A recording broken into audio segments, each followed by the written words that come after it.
భారతీయులకు పిడుగు లాంటి వార్త, నిజంగా పిడుగు లాంటి వార్తనే. చాలామంది అంటే మన దేశం నుంచి ఉద్యోగ నిమిత్తం ముఖ్యంగా సాఫ్ట్వేర్, ఐటీ సాఫ్ట్వేర్ రంగాల్లో విదేశం అంటే అమెరికానే గుర్తొస్తుంది అందరికీ. ఒక డాలర్ డ్రీమ్ అంటాం మనం, అంటే ఉన్నత చదువులు చదవాలి, ఇక్కడ అమెరికాకి వెళ్ళాలి, అక్కడ ఇంకా ఎంఎస్లు చేయాలి, లేదా మంచి ఉద్యోగాల్లో స్థిరపడాలి, ఎక్కువ సంపాదించాలి, ముఖ్యంగా డబ్బులు సంపాదించాలి, ఫ్యామిలీని బాగా చూసుకోవాలి, ప్రతి ఒక్కరికి ఉండే డ్రీము. ముఖ్యంగా ఇప్పుడు నేటి యువత కంటే చాలామందికి ఒక సాఫ్ట్వేర్ ఇండస్ట్రీలో స్థిరపడాలనుకున్న వాళ్ళకి ఒక డ్రీమ్ ఏంటంటే అమెరికా వెళ్ళి సెటిల్ అవ్వడం. అందువల్ల పెద్ద సంఖ్యలో అమెరికాలో మన భారతీయులే ఉన్నారు. నిజంగా కూడా అక్కడ అమెరికాను ఆ ఇండస్ట్రీ పర్టిక్యులర్గా ఇండస్ట్రీని శాసిస్తున్నది మన అమెరికన్ యూత్ అనొచ్చు, అమెరికన్సే అనమాట. అయితే కొన్ని రోజులుగా ట్రంప్ వచ్చిన నుంచి కూడా ఇంకా రకరకాలంత టారిఫ్ వారితో పాటు రకరకాలంత పిచ్చి పిచ్చి నిర్ణయాలు తీసుకుంటున్నాడు. మనకు అంటే సరే ట్రంప్ చెప్పడం ఏంటి, మా జాతీయ ప్రయోజనం, అట్లా కూడా మనం అంటే ఇక్కడ రెండు కోణాలు ఉంటాయి. అమెరికా కోసం నేను పనిచేస్తా అని వాగ్దానాలు చేసి వచ్చాడు. తను చెప్పడం ఏంటంటే ఇప్పుడు ఈ నిర్ణయమైనా అంతకుముందు నిర్ణయాలైనా కూడా నా దేశం నాకు ముఖ్యం కదా, అమెరికా అభివృద్ధి కోసమే నేను ఇవన్నీ తీసుకుంటున్నానని చెప్పగలడు సహజంగా. ఇప్పుడు కూడా ఏంటంటే ఎక్కువగా భారతీయులకి ఇది ఎందుకంటే 70% ఇండియన్సే ఉన్నారు అక్కడ.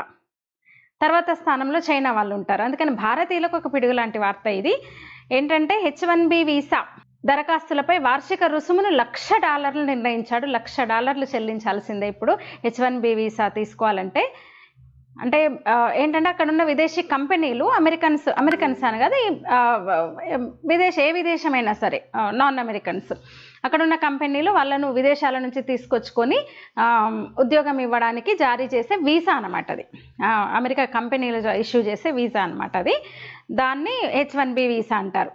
దానికి $1,00,000 చెల్లించాల్సి వస్తుంది ఇప్పుడు ప్రతి సంవత్సరం కూడా. దీంతో చెప్పిన కదా భారత్తో పాటు చైనా మీద కూడా తీవ్ర ప్రభావం చూపే అవకాశం ఉంది. ఏటా $1,00,000 అంటే దాదాపు 80 నుంచి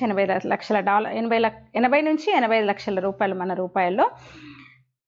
దీనికి సంబంధించి ఇప్పటికే పెద్ద కంపెనీలకు ఆల్రెడీ చెప్పారంటే మీరు ఎవరికైనా శిక్షణ ఇవ్వదలుచుకుంటే ఇటీవల మన దేశంలోని గొప్ప యూనివర్సిటీల నుంచి పట్టభద్రులైన వారికి మాత్రం ఇవ్వండి, అమెరికన్లకు ట్రైనింగ్ ఇవ్వండి, మన ఉద్యోగాలను కొల్లగొడుతున్న వారిని ఇతర దేశాల నుంచి తీసుకురావడం ఆపండి. అమెరికా చేస్తున్న రిక్వెస్ట్ అంటామా, ట్రంప్ చేస్తున్న రిక్వెస్ట్ కొన్ని రోజులుగా అంటున్న మాట అదే. స్థానికుల ఉద్యోగాలు కొల్లగొడుతున్నారు బయట నుంచి వచ్చి, లేదా అక్రమ వలసల మీద ట్రంప్ అధ్యక్షుడిగా ప్రమాణ స్వీకారం చేయగానే బాధ్యత తీసుకోగానే అక్రమ వలసలంటూ అక్రమంగా ఉంటున్న వాళ్ళని ఇంకా ప్రత్యేక విమానం ఏర్పాటు చేసి మరి అవమానకరంగా కొన్ని దేశాలనైతే మిత్రదేశమా, శత్రుదేశమా, పొరుగు దేశమా అదేవి చూడలేదు. నిజానికి సరే మెక్సికన్ల నుంచి ఎక్కువగా మెక్సికో నుంచి ఇబ్బంది అవుతుంది అమెరికాకి. అట్లా అందరినీ ఏ దేశం అని చూడకుండా ఈవెన్ ఇండియాకి కూడా వచ్చారు. భారతదేశం నుంచి అక్రమంగా వెళ్ళిన వాళ్ళని కూడా ఇల్లీగల్ ఇమిగ్రెంట్స్ని అందరినీ అసలు ఎట్లా అంటే చాలా అవమానకరంగా అని చెప్పొచ్చు. చాలా అవమానకరంగా చెప్పాను కదా, ఏ దేశము చూడలేదు. ఆ దేశంతో నా సంబంధాలు ఏంటి అవి ఏవి చూడకుండా అందరిని కట్టేసి మరి కొన్ని సందర్భాల్లో సంఖ్యలేసి మరి స్వదేశంలో దింపిన పరిస్థితి. అప్పటి నుంచి తను చెప్తున్న మాట అదే. ఈ దేశంలో అంటే అమెరికాలో ఉన్న స్థానిక యువత, స్థానికుల అంటే వాళ్ళ అవకాశాలు కొల్లగొడుతున్నారు బయట నుంచి వచ్చిన వాళ్ళని. ఇటీవల అయితే 2 నెలల క్రితము అంటే సాఫ్ట్వేర్ కంపెనీలకు కూడా అధ్యక్షుడు ఒక ఇది ఇచ్చాడు, ఏంటంటే ఇండియన్ వాళ్ళని నియమించుకోకండి అని. కానీ నిజంగా ఇండియన్స్ లేకుండా నడవదు. ఇప్పుడు ఏంటంటే ఏకంగా ఇంకా H1B వీసా సంబంధించి దరఖాస్తు రుసుము అప్లికేషన్ ఫీ పెంచాడనమాట. అయితే అక్కడ లోకల్గా ఈ టెక్నాలజీ రంగం మద్దతు ఇస్తుందని ట్రంప్ ఆశించాడు. ఈ నిర్ణయంతో వాళ్ళు చాలా సంతోషిస్తారని చెప్పారు. ట్రంప్ నిర్ణయంపై దిగ్గజ టెక్ కంపెనీలైన యాపిల్, గూగుల్, మెటా అంటే ఈ కంపెనీల నుంచి ఇంతవరకు రెస్పాన్స్ రాలేదు. అసలైతే 1990లో అంటే అత్యంత నైపుణ్యం కలిగిన విదేశీ నిపుణుల కోసం H1B వీసా తీసుకొచ్చారు. యుఎస్లోని టెక్నాలజీ కంపెనీలు విదేశీ నిపుణుల కోసం ఇవి జారీ చేస్తాయి. H1B వీసా వాళ్ళలో ఎక్కువగా 70 అన్నాను కదా, 71%. నేను ఇందాక 70% అన్నాను. 71% ఇండియా, 11.7% చైనీస్ ఉంటారనమాట. వీటిని అంటే 3 నుంచి 6 ఏళ్ల మధ్య కాలంలో మంజూరు చేస్తారు. అమెరికాలో ఎంఎస్ చేయడానికి వెళ్ళిన పిల్లలు కూడా వాళ్ళకు కోరుకునేది అదే, H1B వీసా వస్తే ఇంకా అమ్మయ్య డోకా లేదు అన్న ఒక భరోసాతో ఉంటారనమాట. అంటే అక్కడ వెళ్ళిన వాళ్ళకి భరోసా ఇచ్చే వీసా అది, వాళ్ళకి ఇంకా ఉద్యోగ కల్పనకు సంబంధించి. దీంతో లాటరీ విధానంలో తీస్తారు. తొలుత లాటరీ దరఖాస్తుకు సాధారణ ఛార్జీలు కట్టాల్సి వస్తుంది. లాటరీలో ఎంపికైతే మాత్రమే అదనపు ఛార్జీలు చెల్లించాలి. చాలా సందర్భాల్లో ఎక్కువ శాతం కంపెనీలే వీసా ఛార్జెస్ను భరిస్తాయన్నమాట. అయితే తాజాగా తీసుకున్న ఈ నిర్ణయం ఇంకా కంపెనీలకు భారమే అంటే ఖచ్చితంగా వీళ్ళ మీద కూడా పడుతుంది కదా. అట్లా 85,000 వీసాలను ప్రతి సంవత్సరం కూడా 85,000 వీసాలను లాటరీ విధానం ద్వారా జారీ చేస్తుంది.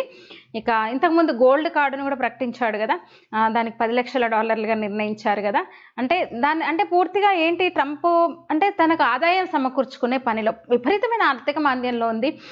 అసలు ద్రవ్యోల్బణము, విపరీతమైన పెరుగుదల, ట్రంప్ ఎన్నికల్లో ఇచ్చిన హామీలలో ఇది కూడా ముఖ్యము. చాలా హామీలు ఇచ్చాడు ట్రంప్, కానీ యుద్ధాలను ఆపుతా, తెల్లారే గుర్చేసుకొని రష్యా ఉక్రెయిన్ యుద్ధాన్ని ఆపుతా, ఇలాంటి వాటితో పాటు తను ముఖ్యంగా ఇచ్చింది